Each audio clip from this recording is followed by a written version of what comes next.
I'm Max Dalton, and in this video, I'll show you how to remove all downloads from the Spotify mobile app.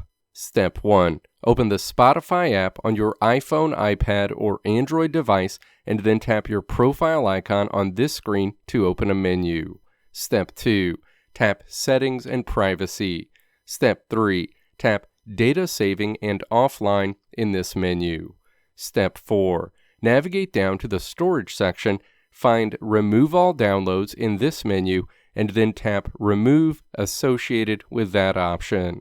A window pops up letting you know that moving forward will remove all Spotify downloads from this device. Step 5. Tap Remove. All of your Spotify downloads will be removed from this device immediately. Let me know if this video helped you out in the comments below. If you liked what you saw here, click the video links on the right side of the screen to check out another video. Or click the logo on the left side of the screen to check out my tutorial website at www.maxdalton.how.